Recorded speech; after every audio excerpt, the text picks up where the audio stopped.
new details about the cost of 2 chartered flights paid for by the state of Florida that transported 48 migrants. Last week, 2 chartered planes took off from San Antonio, then made a stop in Crestview in the Panhandle before landing in Martha's Vineyard. As an attorneys representing some of the migrants look into whether laws were violated, the charges are a broad range of criminal and potentially civil, including human trafficking. Hello and welcome back for a post-Super Sunday episode of Why Are We Like This, the only true crime podcast that treats Florida like the active crime scene it is. I'm David Quinones and I'm joined by my co-host, the chief chicken in charge. We'll get to that later, Tomas Kennedy. Tomas, what's up, man? Good. Yeah, we'll get into my cup-related activities later, but we'll off that for now. Our other co-host, Gerald Doherty, he sends his regrets. He's not joining us today. He's burning one of his personal vacation days, mandated off time. We don't want to, we want a work-life balance for our talent. We don't want to burn them out. So Jerry sends his regards. But our guest today is our friend, Jason Garcia, an investigative reporter who covers the corporate influence in Florida. He publishes Seeking Rents, which you can find at jasongarcia.substack.com. Jason, welcome to Why Are We Like This? Yeah, thanks for having me. No, it's great to have you.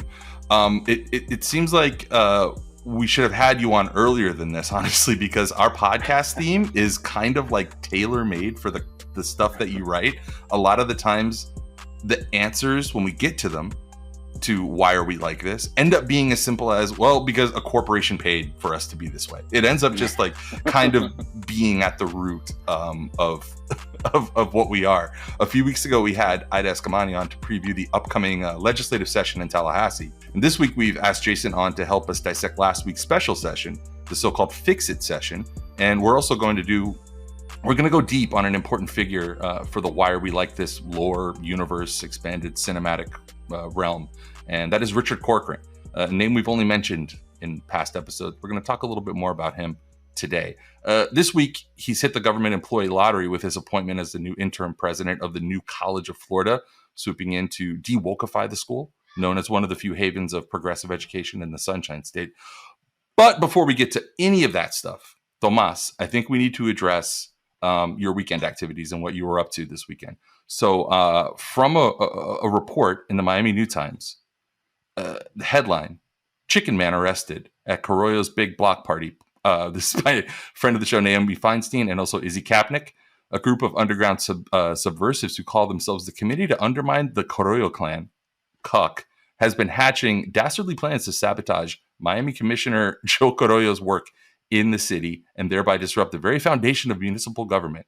Their latest plot unfolded Saturday as they dressed up as bright yellow chickens to protest the grand opening of Carollo's Dog and Cats Walkway, a new installation of pet sculptures at Maurice Ferre Park, conceived by none other than Commissioner turned art director Carollo. The chickens were donning sleeveless white undershirts, aka wife beaters, emblazoned with Carollo's mugshot from his 2001 arrest on a domestic battery charge while he was in the midst of divorce proceedings, which we've talked about before on this show. As part of this foul stunt, the chickens handed out undershirts with Carollo's mugshots to members of the crowd and held up signs stating Joe Carollo wife beater as Carollo was on stage at the walkway. Tomas Kennedy, the damned old boy, a writer, activist, and member of CUC, tells New Times the group, quote, was not yelling or being physically disruptive when the Miami-Dade Police Department approached and booted the chickens from the event. Quote, they were told they had to leave they were told that they had to leave a public event in a public park, says Kennedy, whose past protests against Governor Ron DeSantis prompted state officials to ban him from the governor's press events. Tomas, where'd this come from? And did you keep your chicken outfit? And where can I score 2XL in the wife beaters? Yeah, so this stems from the Committee to Unelect Conman Ken, which was an effort to unelect Ken Russell, who was, a grifter, City of Miami commissioner, and actually a Democrat. So we are a bipartisan. Bipartisan. Yeah, so now it's evolved into the Committee to Undermine the Carollo Clan.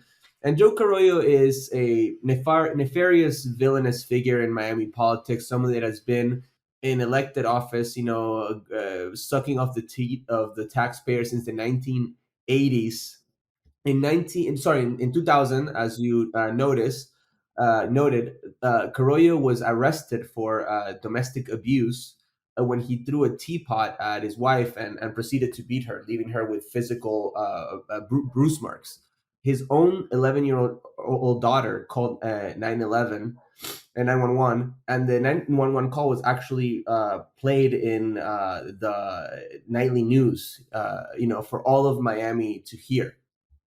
Carrillo was then reelected into office in Doral. He's a current City of Miami commissioner, which is, incredibly disgraceful that these sorts of figures are continue to be voted into office by the City of Miami residents. But this latest stunt was targeting this idiotic dog park that he's just unveiled that cost Miami taxpayers $1 million.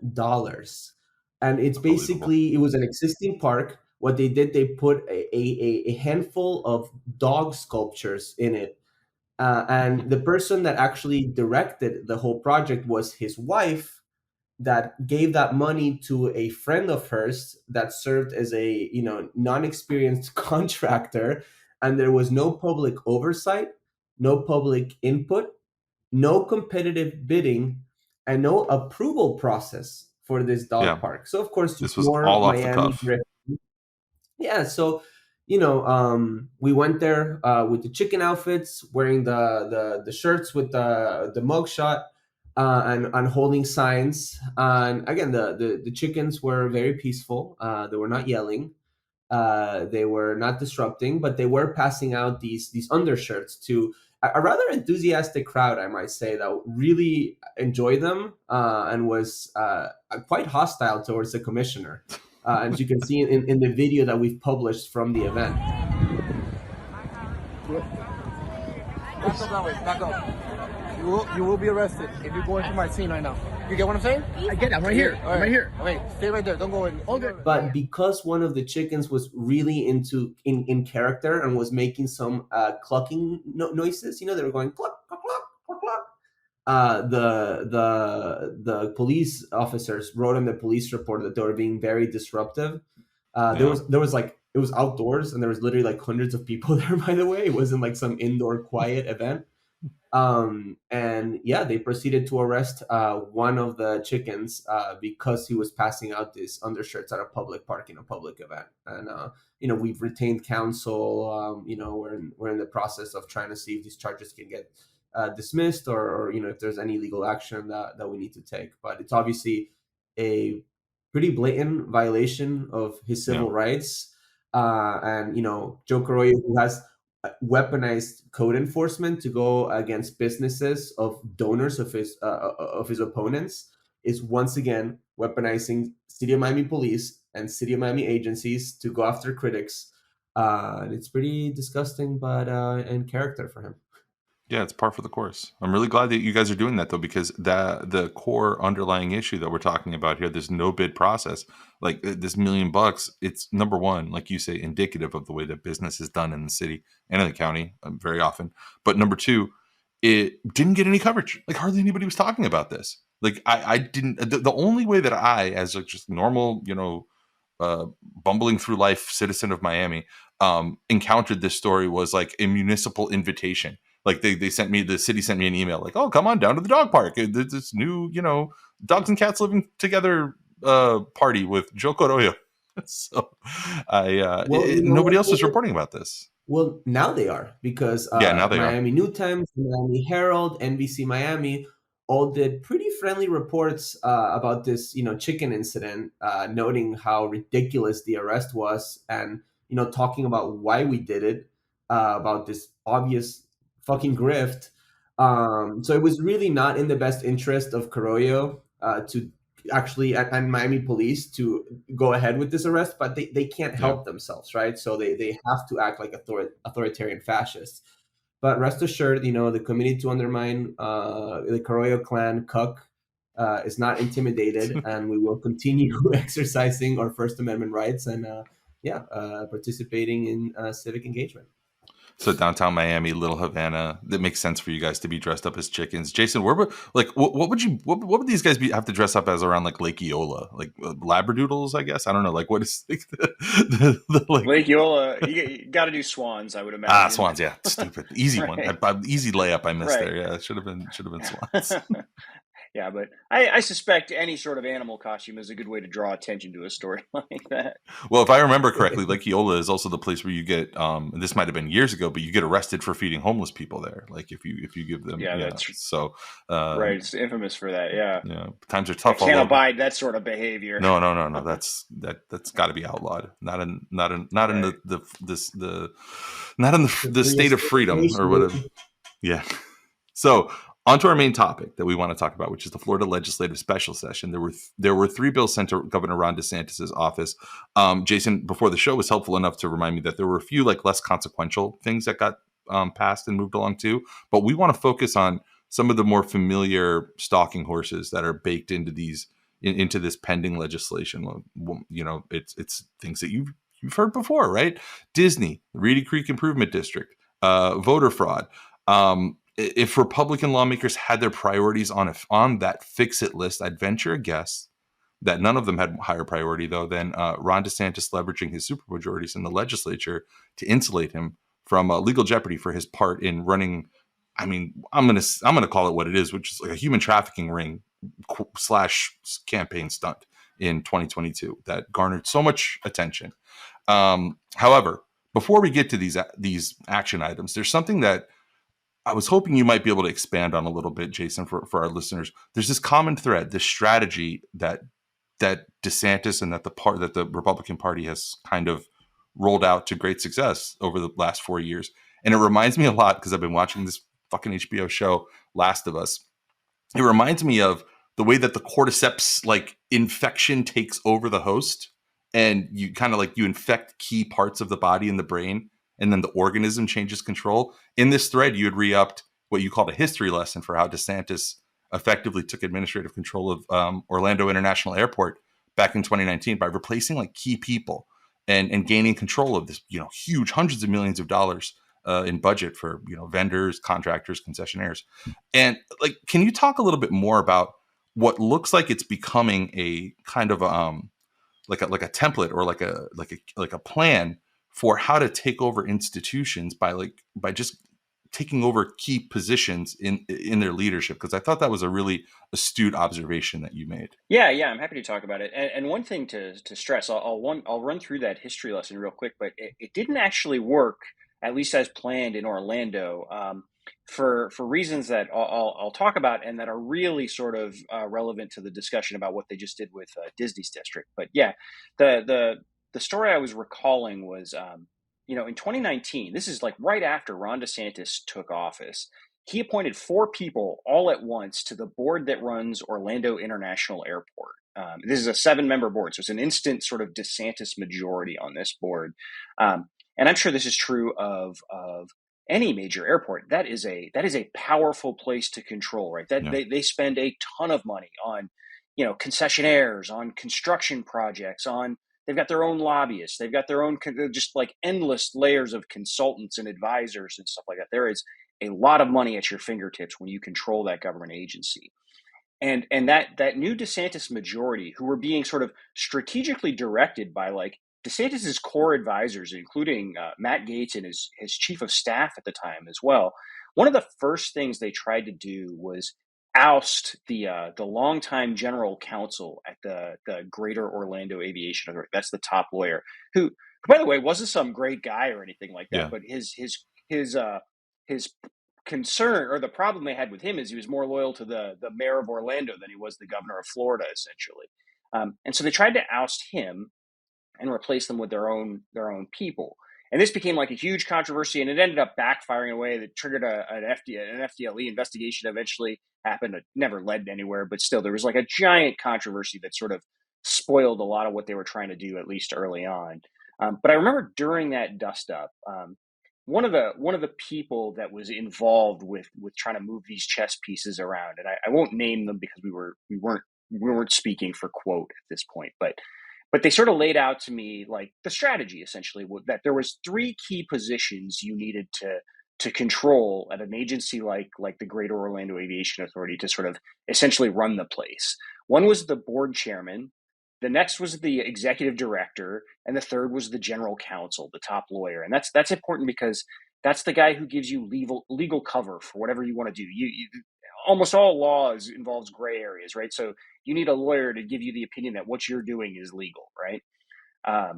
And so I thought of that because we were watching, we were all watching the new College of Florida situation where DeSantis just put 6 new people on the board all at once. And so I was watching that first board meeting with this new board, and like within an hour, they had ousted the board chairwoman and replaced them with one of their own.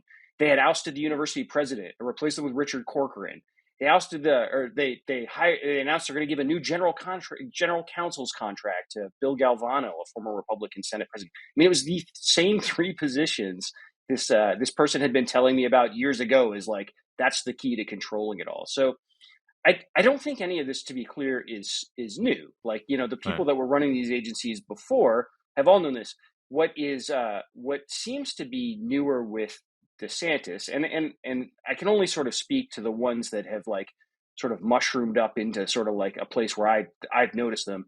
It seems to happen almost like all at once. In a way, there's a lot less subtlety to it than there might have been under Jeb Bush or under Rick Scott.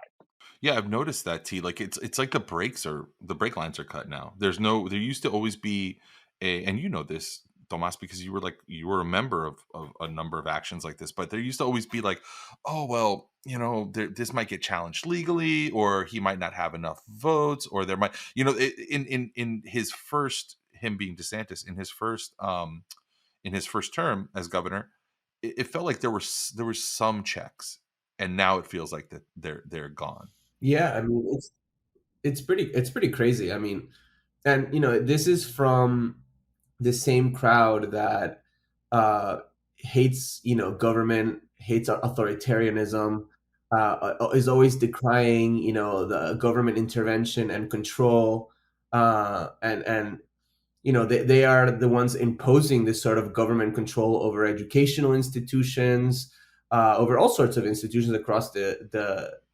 state, right?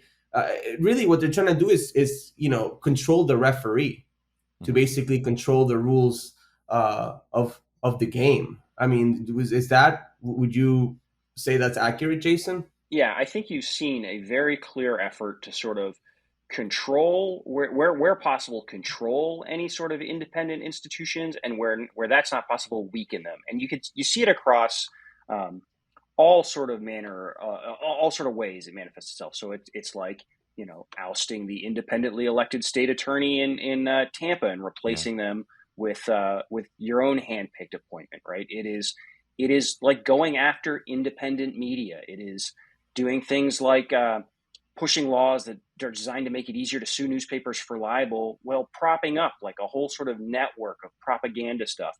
And it is sort of like appointing especially sort of ideological hardliners and loyalists onto these key boards.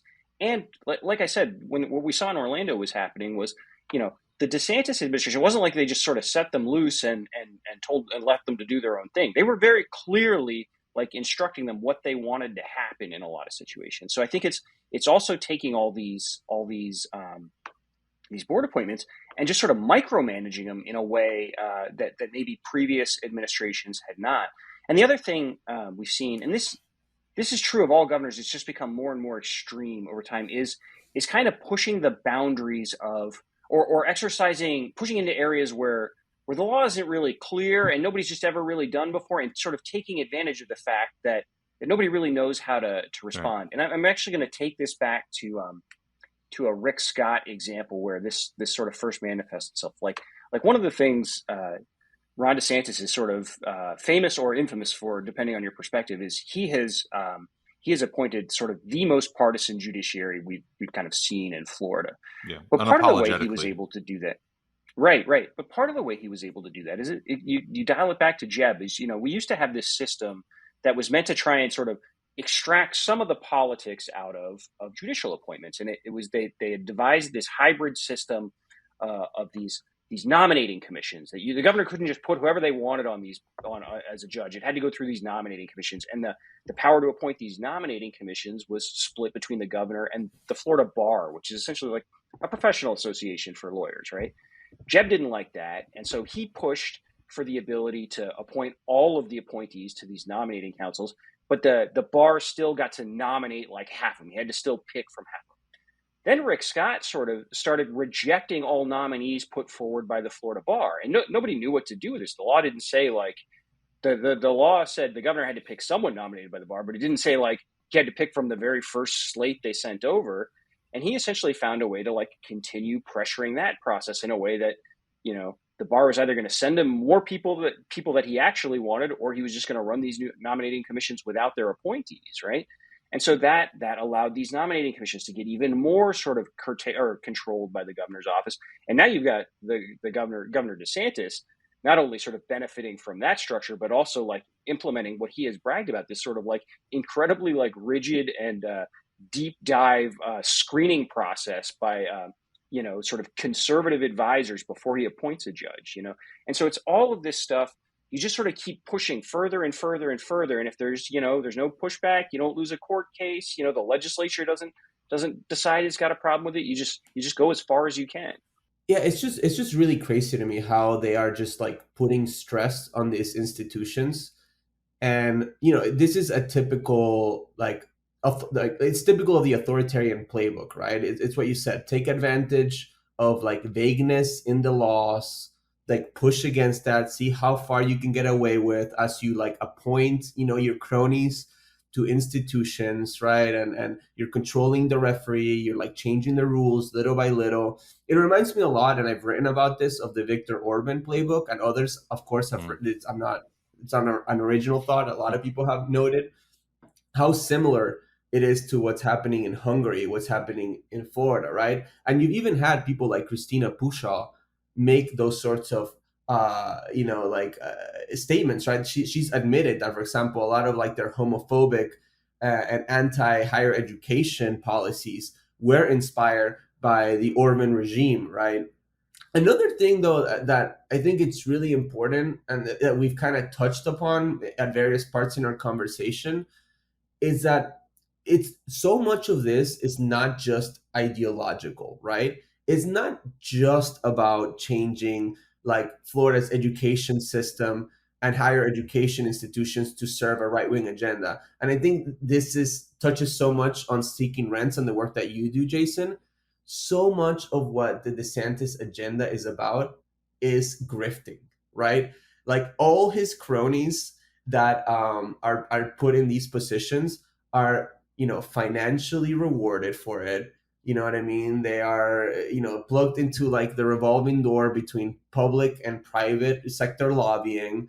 Just today, you've had Richard Corcoran, who we're going to talk about. How much are they planning to pay him? Like, is it like $700,000? Yeah, it's something like $699,000 for his first year salary. Again, this is from a government salary, ostensibly. I mean, like, and then it was like 400. Oh, sorry, yeah, it was like 400,000 higher than the previous guy. Too, yeah, plus a housing and car allowance. And he could make $1 million, and in future years if he gets the interim tag removed, and then right. I think that he's still getting his pension or his retirement, which is over $100,000 from previous jobs. It's crazy. Yeah. It's crazy. All their work is financially rewarded, at the end of the day. And even like the loser, like B like list cast of characters, like for example, Kelly Stargell, who is a state senator that was, known for being like very culture warrior, like anti-abortion.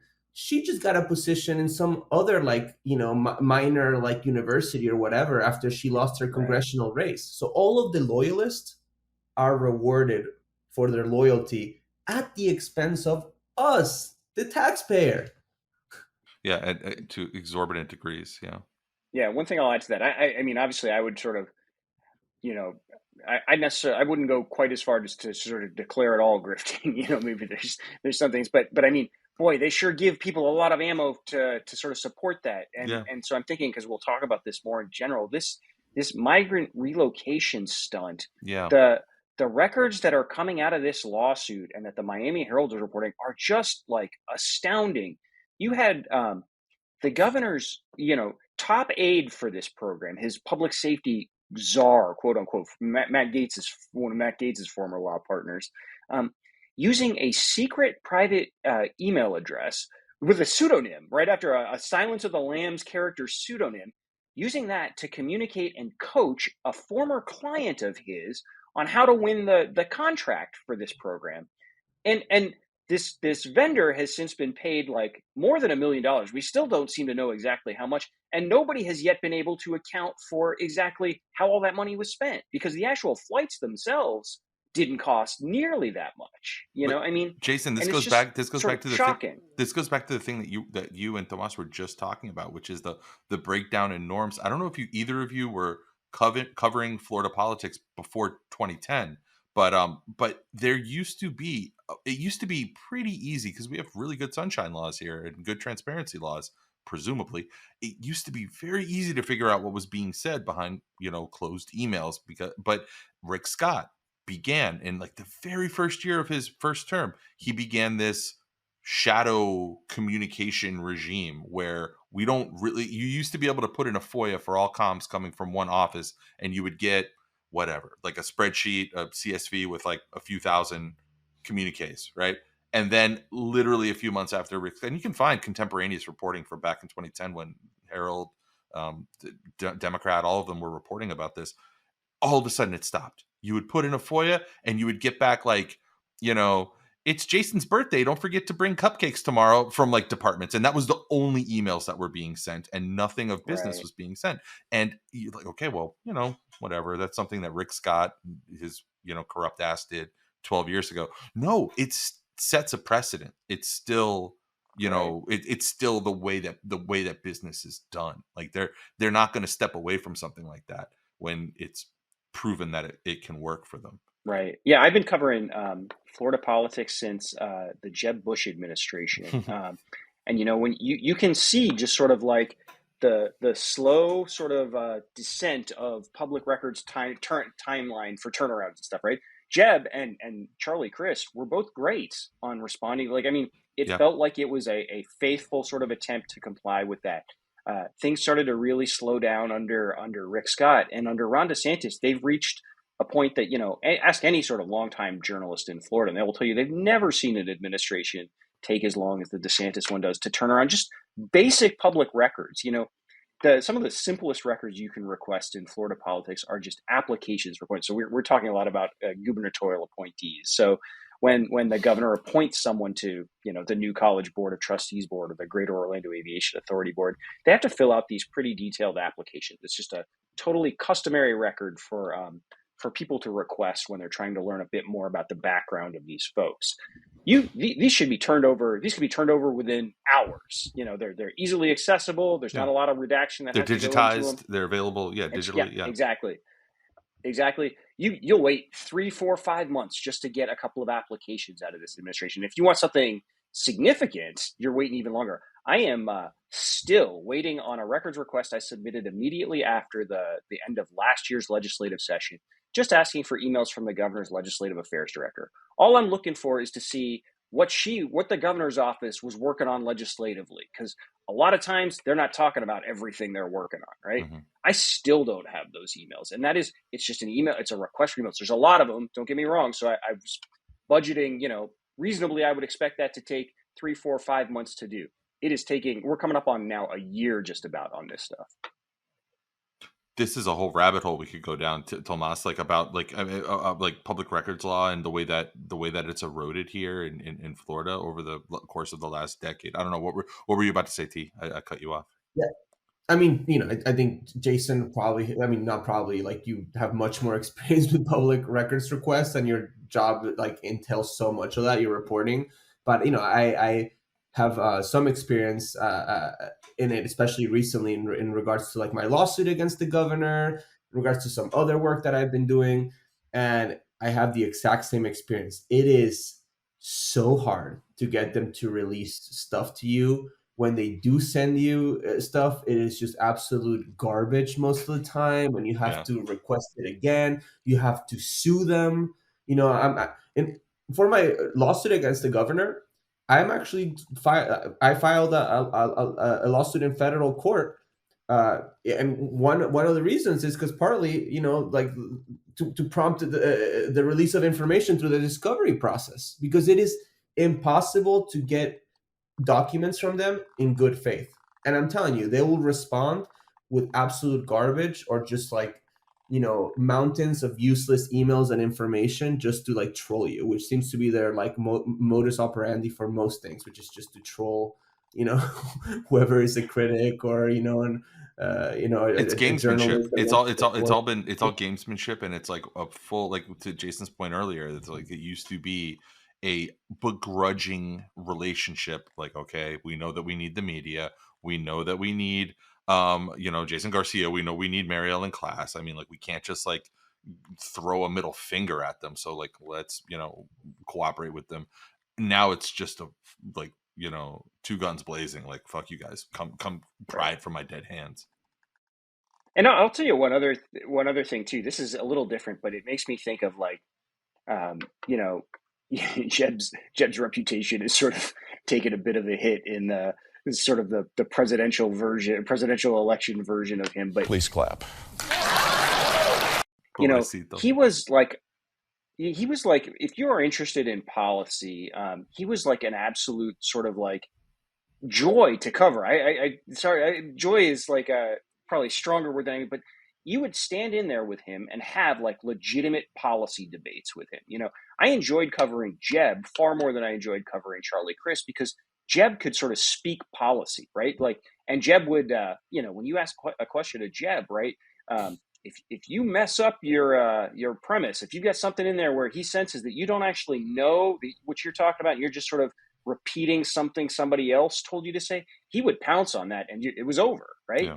Rick Scott began the process of not even engaging in questions. He would still take the questions, but the answers would have like, absolutely no correlation to the question asked, right? And of course, Ron DeSantis has gone down the rabbit hole of, gone down the path of like barely even taking questions to begin with, And if he does, it's only to tee himself up for indicting the question, indicting the premise of you asking the question. Like, well, Jason, I'd love to answer that question, but unfortunately we're in the throes of the woke mafia here in Florida. And, it's ridiculous that you would even ask that question. Right. Just like, so, right. And they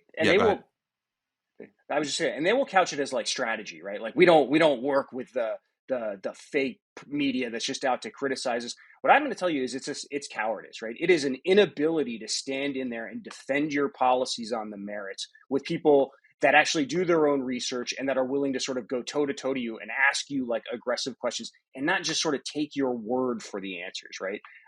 The unwillingness to sort of engage in that kind of give and take with fellow sort of with independent sort of subject matter experts is, as far as I'm concerned, that's cowardice. I agree. I mean, he is the boy in the bubble. Y'all remember that movie? Yeah, he is the boy in the bubble. Like he Tobey is Maguire, creating... right? Or no, that was it was Jake Gyllenhaal, right? Wasn't he the boy in the bubble? I think so, yeah. But he's creating this little like safe space away from like people that are gonna ask him tough questions and put him in an uncomfortable position. He's creating his little ecosystem, right? And, I don't know how that's going to work at the national level, to be honest. I don't know if you can create a winning electoral college coalition just by, being interviewed, by the freaks of Newsmax and OAN and, having Florida's Voice and Florida Standard, like break your campaign, press releases. I mean, it'll be a test of that, I guess. Jason, we've said on this show before that we don't know if Make America Florida is going to be like that successful of a national campaign strategy. Yeah. Maybe with some people, especially when Ron DeSantis, I mean, when Donald Trump is calling Ron DeSantis Meatball Ron, which I'm not making that up. That's apparently the new nickname. I mean, it's going to be he's going to be under a lot of pressure that he's not used to. So let's transition over to one of these efforts to evade any kind of culpability, and that is in the the migrant flights. If I were to set this up as sort of like a casual news consumer, my news literacy on this topic is obviously this happened. It was very transparently an electoral stunt. I think that even a lot of the people involved weren't really that they weren't that shy about admitting that, right? This is to prove a point, flying migrants. But beyond that, the details, like many others, I think probably eluded me, and I didn't follow up that much. And my understanding is that there's some kind of legal jeopardy for Governor DeSantis. But if you were to like to take my temperature on how likely I think it is that any sitting governor, especially one that popular, is going to get indicted or whatever, I would not have thought that's the case. What came out of this special session? And maybe you can help frame that issue a little bit more for us, Jason, like the history and the context from the era when the migrant flights were kind of getting all the headlines to now. Yeah, I can walk you through some of that. So just to wind back the clock a little bit, all of this came out of a program where the legislature last year, at the governor's request, put I believe it was $10 or $12 million, $12 million into the budget for this migrant relocation program, which specifically said the government was specifically to remove unauthorized aliens from this state. What the governor ended up doing was sending people and paying people to go to Texas and round up a bunch of mostly Venezuelan asylum seekers and then flew them to Martha's Vineyard. They made like a pit stop in Florida, which even the most sympathetic judge is not going to fall for that idea as qualifying as from this state, right? And to the point of that, it was a stunt that everybody, I mean, they filmed it all and provided the footage to Fox News, right? I mean, it is very clear, and they have been very clear in their public statements that this is to expose what they view as the hypocrisy of places that are embrace immigrants and migrants and stuff and support immigrants, right? So he found himself in quite a bit of trouble here right from the beginning. Now I wouldn't say, I don't think like he was facing like criminal, like legal type trouble, but more trouble that like his administration broke the law, and that could create some problems. And a state senator down in Miami filed a lawsuit saying, like, the plain language of the law here said this money was to fly unauthorized immigrants from this state. You took immigrants from Texas to Massachusetts. I'm sorry, it was unauthorized aliens was in the law. And beyond sort of not being from within the state, there's even an argument that these were legal asylum seekers, right? You know, once they got into the country, they turned themselves in and sought asylum. So they're now here legally, right? But they got moved. That one is a little bit more arguable. The within this state or from this state was just ironclad. And then that was before all these other records started coming out that were pulled out by a lawsuit that showed all the stuff we talked about earlier, where this sort of really sort of suspicious business in the governor's office where you're secretly coaching a former client to get some of this contract and to get some of these contracts and never explaining where exactly all the money went. So that's the situation we found ourselves in, where the governor's now sort of, his office is involved in a lawsuit where it's looking pretty likely that it's going to be found that they broke the law in the way they executed this program, plus a whole bunch of sort of heat starting to build around this idea of like, well, how exactly was this money spent and who was it given to and why was it given to these people specifically? So then we go into this Florida legislative session, this special session. Well, Jason, before really quick, before we get into the present day, has there been any examination or like a consensus on whose brainchild this whole thing? Because this was something that seemed like it was embraced by by the entire party. Was this a DeSantis strategy? Was this something that came from RNC? Like, who got the idea to coordinate all of these disgusting flights? Like, who came up with this idea? You know, I'm wondering if maybe Tomas knows some of that sort of history. But I mean, as far as I know from just reading about it, it seems to have begun with Tucker Carlson saying something like this on his show, and that became sort of wonderful, a sort of, you know, a Tucker Carlson sort of throwaway joke becomes like a policy of the state of Florida. In terms of who was sort of coordinating it, the messages coming out or the records coming out of this litigation show, the governor's chief of staff was directly involved in this, and this public safety czar was kind of like, seemed to be the point person coordinating everything, you know. But I don't know, Tomas, maybe you know a bit more about some of that background. Yeah, how did this come to be? Like, how did this become a thing?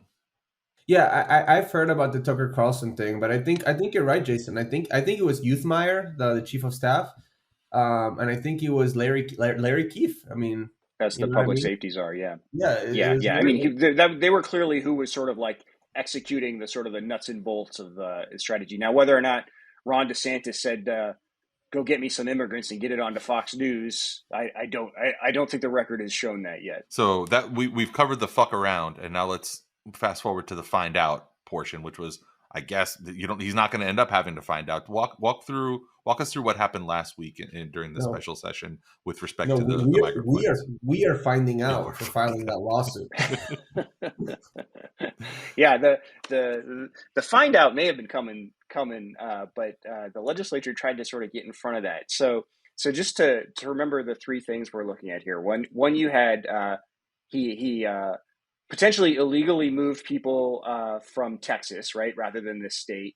He potentially illegally moved people who were here legally rather than unauthorized aliens, and there was some potential sort of funny business around how the money was actually spent as well. Mm-hmm. So you had those sort of 3 points going in.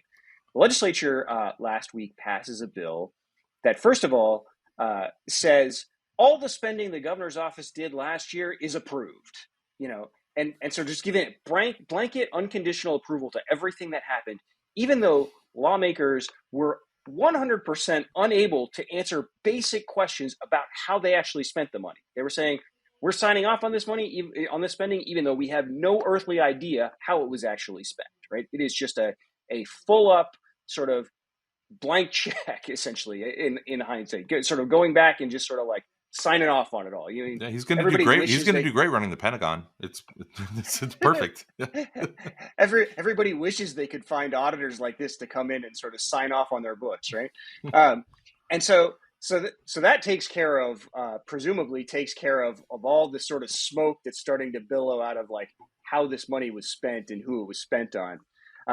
And then they rewrote the rules for this program going forward, where they made it very clear now. It says explicitly he can go anywhere in the United States and find unauthorized migrants and take them to anywhere else in the state. Essentially, you can make this stunt show national, right? And it says it very clearly. And they're doing this, by the way. The governor's office said they couldn't find enough unauthorized immigrants in Florida, right? So they're having to go out to other states to be able to pull this off, right? Which is just an insane sort of point.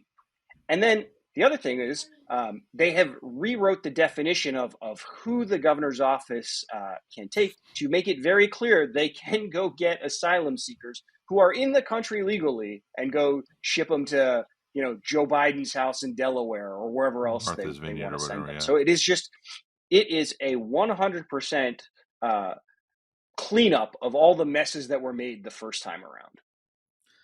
It is so fucking stupid. Like, it is so frustrating that this is what we're doing in special session. I don't want to get in my soapbox, but I mean, it's kind of the point of the podcast. But like, there is so many things that are fucked up in the state. Property insurance, housing. My property insurance. I still have decent property insurance on my fucking house. You've been struggling with property insurance for the last year, bro. And this is what they're doing in special session. And I don't know if you were watching the committees, Jason or David, but the Republican lawmakers who are obviously uncomfortable with this, some of them, but they have to march along with the choreography that has been set up for them. We're saying like, but we're actually just sending, and also kind of trolling, but they're like, this is a good program. We're trying to send them to places where there's more resources for them, where there's laws to protect them. Yeah, tongue in cheek, being cute with that bullshit. Oh yeah. The House Speaker did a press conference at the end of the session where he started off saying that, but then made it clear, like, but when you actually send it to them, you see they don't like it or anything like this. And made it clear what we're doing is we're exposing the hypocrisy. And it's like, okay, so we're back to the stunt, using human beings for a stunt. Yeah. And I will say, just to Tomas's point, there are a number of Republican legislators who, if you talk to off the record, will often sort of bristle about this stuff, but won't do anything about it on the record, right? And they won't do anything about it in public. And that, in one sense, that speaks to just how powerful DeSantis has made himself within the Republican Party by by ingratiating so much himself with the voters that sort of dictate primaries. But it also, I'm sorry, it speaks to the cowardice of legislators who, if they really do find this problematic, then speaking up should be more important than sort of continuing on in office, just so you can keep doing more of this sort of stuff. And I'll say this not to be one of those dinosaurs who was like, this never would have happened back in my day. But, I remember when, Jeb was seen as like this really powerful governor where the legislature would give him a lot. He had a devil of a time with dealing with the Florida legislature on key stuff like vouchers, right? The thing that was most important to Jeb, the Senate would push back on him. Charlie Crist was super powerful at one point. I mean, he got a Republican Florida legislature to pass through what was pretty much a socialized property insurance piece of legislation, right? Yeah. He got that through the thing. Even there have been other governors in the past who've been very, very powerful. None of them have ever had the legislature pass bills like this that are just sort of like, our head is in the sand. Whatever you did, that's cool. Just don't, just keep doing what you're doing. We're fine. The legislature is abdicating its responsibility. I agree. And I wanted to say one more thing about the migrant flights thing, because, I mean, as you both know, like my main focus of activism and work is on the immigrant rights field, right? I think what they're doing is disgusting, and I think it's gross that they're using people as props like this. I think it's gross the way that Florida treats immigrants, and the fact that every legislative session there's a new law targeting people and making their lives a little, like, people that are here to work and thrive, they're making their lives just a little bit harder with every legislative session. But considering that and the need to change that, right? The need to make this a better place for all Floridians, including immigrants. You know what? I am glad that people are going to other states where they'll have more resources, right? But what the average Floridian needs to realize, aside from the fact that this is cruel and wrong, and we need to change the way that we treat immigrants in Florida, is that it's, again, a giant grift. You know what I mean? Like, they are using this money to give, kickbacks to their campaign donors, to companies that donate to their political campaigns. And they're doing this, again, by giving a blank check to previous spending to avoid auditing and consequences, like Jason. And they are doing the future expenditure of money through a no competitive, no bid process. You know what I mean? And these are supposed to be like the Republicans who love the free market and competition and whatever. Right. And hey, I love bids. You know what I mean? We started this program talking about this bullshit grift park in city of Miami that was a kickback by Joe Carollo's wife to her friend, through a no bid process. And through every single level of government in Florida, local and state, you see this happening. You know what I mean? Where like the public funds are not being used responsibly. And again, they're being used to grease the machine, right? And grease relationships. And to me, this migrant flights thing, I actually would I want to ask you this, Jason. To me, this migrant flights thing, aside from being political theater, it is just a giant, like, allocation of money towards their, like, friends and cronies. I will tell you that my concern about it has always been the way the money is getting spent in this, and obviously that's sort of the lens I look at everything. I mean, part of the challenge is because we still don't have all the records. I mean, again, we still don't know how the money was spent, right? So it is impossible to say right now that it was. Maybe it was spent just fine and everything, all the shady stuff that led to the way it was spent, it sort of ended up in a good place regardless. But we don't know that, right? And we need to know that. And all the sort of things we're seeing about how it was spent sort of are the sort of things you'd expect to see if it was spent in a really bad way. And to the point of taking off the bidding requirements or not required, I mean, that is just like basic governance protection, right? Like, there is no reason to do this. And I think the argument that legislators were giving was like, we consider this an emergency, so we're suspending those requirements. And it's like, that's when like a hurricane hits and you need to get something out the door like tomorrow, right? It's not like these flights are like taken off from like Tyndall Air Force Base, packed every single day. We're not like evacuating Hanoi or something like that, right? There is no reason for to forego competitive bidding on this stuff. It is just utterly irresponsible to do something like that. So from one set of sweetheart deals, enriching some friends in the corporate side of the state, to another older sweetheart deal. Let's talk about let's make the transition over to the wonderful world of Disney, right? And I think again, this is another story where those of us who sort of casually imbibed these headlines that were in a lot of ways manufactured by the DeSantis campaign in this culture war that he's been holding up, that he's been waging for so long. It might be a little, for those of us that follow this story, we might be a little confused. Wait, this is an enormous corporate interest, basically a monopoly in the world of entertainment. If you have a kid, at least, like you're handed your Disney Plus login and subscription with the your burping blankets. So like. I'm wondering if you can walk us through, in a similar fashion to the way we just talked about the migrant flights, the contour of this. How did this happen? Like, how did Florida's biggest corporate tenant, biggest corporate, presence, run afoul? Is it really all just about woke, Black Ariel and stuff like that, or is there a to your reporting, Jason? Is there a more like tangible financial angle to this, and what is going to happen with Disney's like quote unquote business improvement district coming out of this session? Yeah. So let's sort of set a little history here just to sort of get on the same page, because this is actually, it's one of those like really sort of like complicated issues where there's a lot of different sort of competing perspectives on this that come together. But so what we're talking about here is the Reedy Creek Improvement District, and this is essentially a city government that was created for Disney to get them to develop Walt Disney World. And this is Walt Disney himself said he needed like a customized government that could respond quickly to with building permits and zoning and variance approvals I needed. It also comes with a whole pile of perks, particularly around tax. It can issue tax-free bonds, right?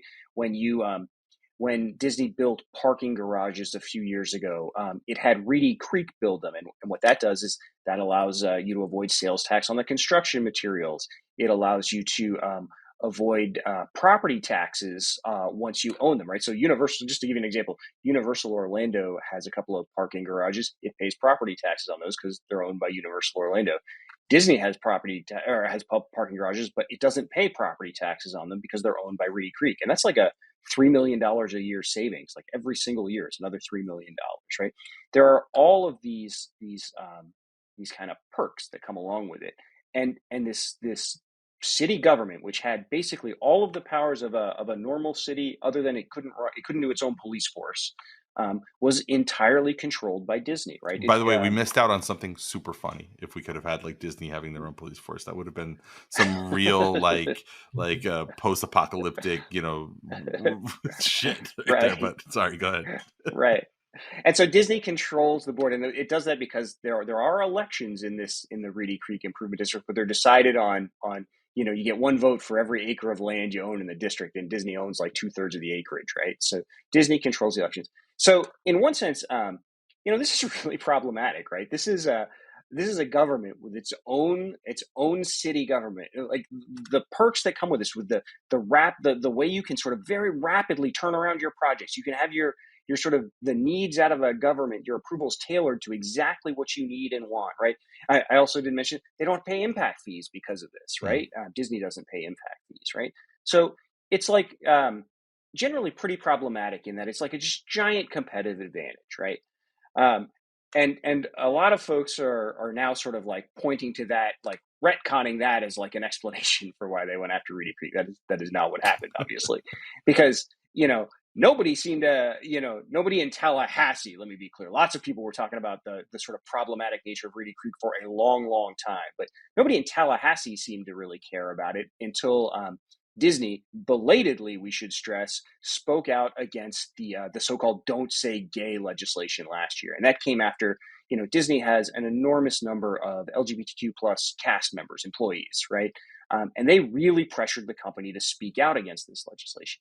And when it finally did, that angered the governor, but probably more importantly, created an opening where the governor saw a way he could sort of trigger one of these sort of media firestorms that just sort of really animate right-wing coverage, especially, right?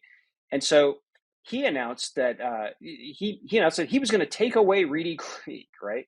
And so essentially forced them into another special session last year. This is crazy that we're doing all this stuff, right? Or I'm sorry, it was a special session they called because he was doing congressional maps all over again. But then he threw onto the agenda at the last minute, we're dissolving Reedy Creek. Sorry, goodbye, right? And it was one of those wild sort of like, at one level, as someone, my background, I actually covered Disney for many, many years for the Orlando Sentinel. So this is like, I used to go to Reedy Creek board meetings like regularly, right? In one level, I'm sort of like, wow, it really should go away. But, I'm not sure that like punishing a company for speaking out is like the right reason to be going to do it. It's like really, like I said, conflicting emotions. Yeah. But just dissolving it creates all sorts of problems, including one that people picked up immediately is that, Reedy Creek issued it. Like I said, it's got the right to do tax-free bonds. So it's carrying a lot of debt. That debt suddenly becomes borne by local taxpayers if you just sort of take away the district. So it became pretty clear immediately that they're going to have to fix this mess. That just sort of like, snapping your fingers in a fit of pique and dissolving the district was going to create more problems than it solved for you. And so that brings us to this session. I can sort of keep going there or stop if we want. No, it's good context, and I think that most people are in agreement. It's funny though because like I feel like the drumbeat for this began so much longer. Like what people need to understand about Florida is that for a very long time, and through many administrations, that that advantageous position that Disney had allowed it to enjoy this outsized political influence too. So you would have things like down here in Miami, we had a dalliance with wanting to build casinos, right? We wanted to build non-Native American, non-reservation casinos. We wanted to build one where the Miami Herald used to be. Disney put the kibosh on that because guess what? Disney's more powerful than back then. They were more powerful than any of the interests that might, state senators that those groups might have in their pocket. It's Disney, and it is this monolithic monster. Disney, just to jump in there, is so powerful that in Ron DeSantis' first year in office, he signed a $5 million a year tax break that was written by Disney lobbyists. I mean, that is how powerful Disney was, and sort of how little concern the governor seemed to have about it, at least early on in his tenure. I actually shared an article today about this in The Guardian, but they were dunking on all these like large corporations that are celebrating Black History Month while donating to Ron DeSantis's gubernatorial reelection campaign. And lo and behold, the Disney World was one of them. So, they're still donating to this guy. They are still donating to the monster that they have created. And I actually agree with you, Jason. I am not like a Disney defender. I think Disney is a terrible company that exploits its workers. I think its cruise industry is horrible for its exploitation of people in so-called third world countries. Whatever. That's a rabbit hole that I don't want to get into. Moon Knight. What the fuck was that? Jesus. No, but I think Reedy Creek should go away. But it's like you said, right? The precedent that it sets because of the reasons why this is happening and the way they're going about it is awful. It's bad for Florida. It's bad for democracy. And also, like, before we go into the horizon, David, people that are listening to this need to understand that like every time we call a special session, that's not free. Like, you know what I mean? Like, that's not something that like is free of charge for Florida taxpayers.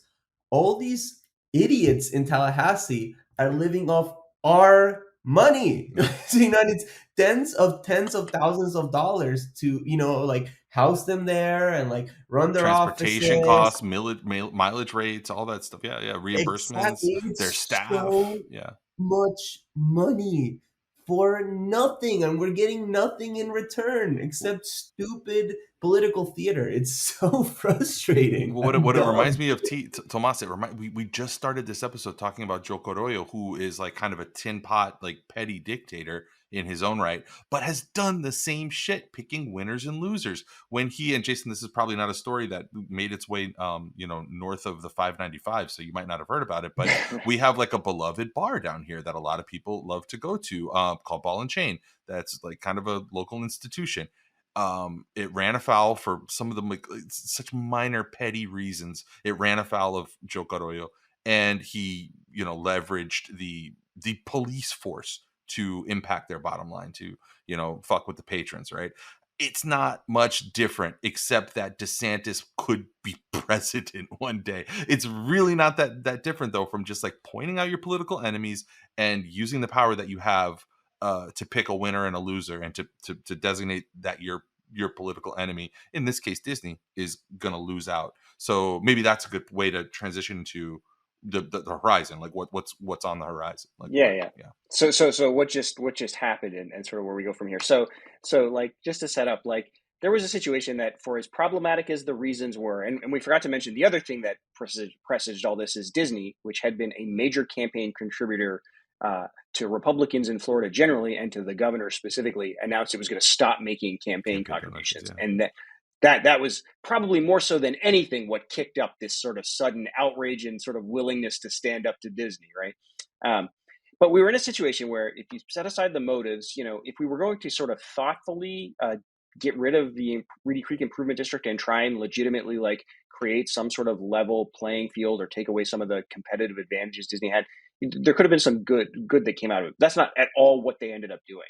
What they did, the bill they passed this last week in this special session, essentially leaves the place virtually unchanged. It took away powers like owning and operating an airport, which Reedy Creek does not have. Right? It took away a power like building a nuclear power plant, which Reedy Creek does not do, and is also, by the way, just one of the most absurd ones that comes up, that people say they could build their own power plant. No, they couldn't, because the Nuclear Regulatory Commission exists, right? They can't just sort of go out and do it themselves, right? Honestly, I might trust Disney more than the state of Florida. Right. But so they took away a bunch of powers that Disney either never uses, or Reedy Creek never uses, or hasn't used in like 50 some odd years. And it imposed a bunch of standards, like a transparency and financial standards, that Disney and Reedy Creek already abide by. So all of that is just almost entirely symbolic changes, right? It left all of the big tax perks in place: tax-free bonds, sales tax, property tax, impact fee exemptions, the ability to still provide your like customized zoning and rapid turnaround permits and all that sort of stuff, right? All of that stays the same. There's only two things that really changed. One was just the name of the thing, right? They sort of like changed the sign on the door, essentially. And the other was taking away Disney's ability to appoint all these, to choose all the board members that run this, and giving that power entirely to Ron DeSantis. And what legislators said at the time was, well, the Senate has to confirm them, right? So there's a check there. This is the Senate. They just passed a bill that said, hey, I have no idea how you spent that money, but I'm fine with it, right? That's the check we're relying on. I'm sure you did what's right, what you thought was best at the time. So you've got this situation now where, the governor is essentially personally in charge of a government that exists solely to oversee the property for one large business, right? Like, we have never had a situation where a politician has this kind of leverage over a single big private actor like this, right? And all of these privileges, like we mean, they stay in place. So Disney gets to keep all its competitive advantages as long as it keeps making the governor happy, or it doesn't upset the governor, right? Like, that is a really wild place to be. Yeah. A legislator, someone made the analogy that I thought was just perfect. That it's like we've put Disney in this like posh, low security prison, right? Where a legislator used like what I think is like the perfect analogy here of a putting Disney in a low security prison, right? Where essentially they get to do everything they were doing and get all the benefits they had before, unless they step out of line, in which case we now have the means to punish them. And the the sort of like potential ramifications of this sort of thing, and the potential ramifications here are like really quite chilling. So like, if Pixar makes a movie starring a transgender kid as a character, is Reedy Creek now going to deny Disney a utility easement it needs to get across a power line to build a access road to an attraction or something like that? I mean, the the potential sort of abuse in a situation like this is just, the potential for abuse is enormous. And here's where I want to just bring it back to, we were talking earlier about how we saw sort of this attempted hostile takeover at the board that runs Orlando International Airport.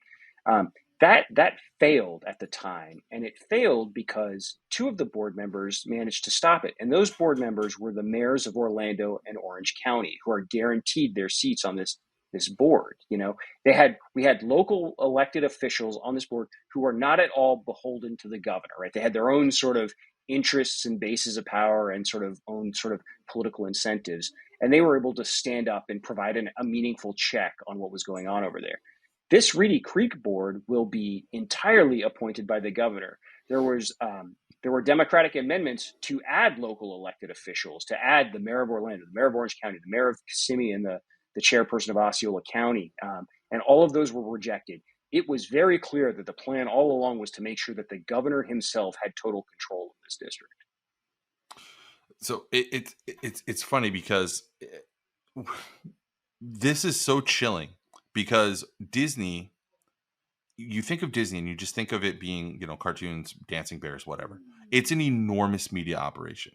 It has quasi-journalistic entities that it owns. It owns, the movie studios that make movies for grown-ups too. It owns movies where it owns properties where you can imagine either criticism of the government of Florida, specifically the governor, specifically somebody who's going to be running for president, who's going to be a huge public figure. Like if this was Comcast Universal, right, a competitor of Disney's, if this was Comcast Universal, you'd be right to say, wow, I guess maybe SNL is not going to be able to make fun of the president or of Ron DeSantis. And how many different, that's an easy one-to-one comparison. There's a million different platforms, TV shows, movies, creators, social network shows, all types of stuff that intellectual property that Disney makes that now, I mean, I was a Disney employee for a while. I was an editor at Fusion TV, which was a property of Disney, and it was also owned by ABC, which was owned by Disney, and a joint venture with Univision. And we had to run every article through legal. I did not have to do that at the Miami Herald. I never had to do that at Reuters. I had great editors at those places, but only working at that Disney property did I have to run every article that I wrote up the chain, and every article that I edited, I had to run the reporter's article up the chain to legal. And yeah, they did push back on things, and it was exactly that kind of stuff that they would push back on. And this was way back in 2012. I can't imagine what it would be like in this environment, as like charged up as it is now, and as it promises to only get worse. I mean, everything's politicized now. So Right. this is like a butterfly effect of circumstances that I can only imagine are going to come out of that kind of control the governor's office having. It's Right. insane. And here's like the most crass and basic one, as we mentioned earlier. Disney stopped making campaign contributions. You sort of wonder how long that's going to be the case, or before the next time it needs Reedy Creek to build a road through something, right? Like, Yeah. are we gonna? We've now got the leverage to like, yeah, you can build that road, but boy, my super PAC needs a little bit of a fusion. You know what I mean? Like like I said earlier, the potential for abuse in the situation where we've created, where one politician is essentially in charge of all sorts of pressure points over one giant corporation is it's really terrifying. To make it happen, a governor like DeSantis needs his hatchet men. He needs guys who can actually make it happen. And I'd like to finish up this episode by talking a little bit about one of those guys. On Monday, it was announced that the new College of Florida, as we alluded to earlier in the episode, had found itself a new interim president. As one of the few remaining progressive outposts in Florida's educational system, New College has been a more recent frontline for Ron DeSantis' culture war. And the new school leader is a familiar name. It's Richard Corcoran, who we've already talked about a little bit, right? The former Florida Commissioner of Education, former Speaker of the Florida House. Corcoran has been politically connected at the hip with DeSantis pretty much since DeSantis came on the scene as governor. I mean, maybe even predating that when he was in the when he was a congressman. He's helped him further his cockamamie anti-CRT agenda and help him garner a lot of those culture war headlines that he's earned. And Corcoran, he must be pretty fucking sick of his family, because he spending more time with his family is the reason that he gave 11 months ago when he resigned from that position as a commissioner. And I'm sure that the bid rigging scandal that implicated him had nothing to do with it, and that he was sort of facing, and that was kind of this was, of course, before we knew that that the Republicans were going to win so easily and so handily. This was election season, right? January, February, March 2022. A bit of a liability to have that guy as your education commissioner. And now he's back, right?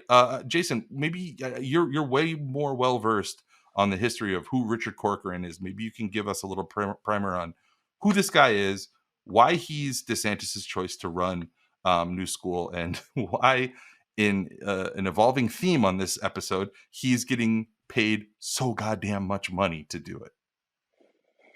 Well, I'm not going to be able to give you a satisfying answer to why we're paying him $700,000. But so Richard Corcoran is a guy that essentially has been in the plumbing of Florida Republican politics since the early 1990s. I mean, he climbed up through the legislature as a staffer in the then minority office. Eventually, probably the first time he really became sort of well known to folks was when he was Marco Rubio's chief of staff, when Marco Rubio was the Speaker of the Florida House. And he's just sort of continued to climb. He eventually became a legislator himself and became Speaker of the State House himself. And what Richard Corcoran brings to situations like this is knowing state government better than just about anybody else, and where all the different pressure points and leverage levers are all through state government, and helping people, who want to amass control of something, or who want to sort of create a situation, knowing all the different places to go, the buttons to push, and that sort of stuff. And the other thing, Corcoran is a guy I covered in the legislature for a long time. I actually wrote a long profile of him back when I worked for Florida Trend magazine. So I feel like I've got a pretty good handle on sort of his career, and certainly, his personality at least up until that point. And one of the things that was always remarkable to him is he always preyed on the fact that other people didn't do their own homework, right? Like he would know and be confident that the people he was dealing with didn't know enough to know when he was going too far, or when he's stretching too. So like an example is he's got this reputation, or he had this reputation, as this master of legislative rules, right? Which are, just the total arcane, sort of the plumbing and the scaffolding of how the legislature works, and knowing the rules is really important. But it's not so much that he was like a master of that, or at least that's not what he just knew that nobody else really read him. So, he could be confident that sort of people would believe that he was a master because they weren't. You know what I mean? He's really good at sort of taking advantage of those kind of situations. That's so perfectly Florida for like a guy, this sort of fixer guy. Like I think of the last name escapes me, Max Stepanovich, right? It's kind of like a knows where all the bodies is buried kind of guy, but knows all the levers to pull and things like that. What can people expect based off of his little less than 4-year term running the Florida Educational Department? What do you think people can expect, or students or stakeholders at faculty, etc., at New College? Like I joked about dewokifying, at the beginning of the episode, but what do you anticipate a Corcoran interim presidency to be defined as? Yeah, I mean, what I would expect based on sort of watching a lot of his career is that New College of Florida will essentially become an arm of the governor's presidential election campaign, right? And it will be used in ways to generate sort of media and sort of issues that the governor can campaign on or benefit from. I would expect we'll see a lot more people in sort of the governor's orbit and Richard Corcoran's orbit that are sort of making money off of New College of Florida. And I would expect the state sort of influence over curriculum and philosophy and sort of what is taught and what is allowed to be taught. I would expect that to become far more hands-on in a way that people probably would have never seen with a public university or college before. So if you're wondering how all this money moves around and how it buys the influence that it that it garners, there's only one place to go, and that's jasongarcia.substack.com. That's Seeking Rents. Jason, our guest today, thank you so much, man, for coming on and talking about all this stuff with us, and thanks for spending so much time, because we kind of pushed the 1.5-hour limit here, so we appreciate it. Yeah. I appreciate having me. It's sort of fun to really get down into the weeds on some of this stuff, Yeah, we'll definitely have you back pretty soon. When I mean, again, your subject matter is the kind of stuff that we probably could have on as a recurring thing every week. But yeah, anytime, man. That's all for this episode of Why Are We Like This? Be sure to follow us on Apple Podcasts for more episodes, or subscribe wherever you get your podcasts. Visit us at wawlt.com. Follow us on Twitter at Walt Show, and on TikTok at Walt Show. You can also email us at walt@allpointswest.net. Until next time, this was Why Are We Like This? Walt Mafia Rising.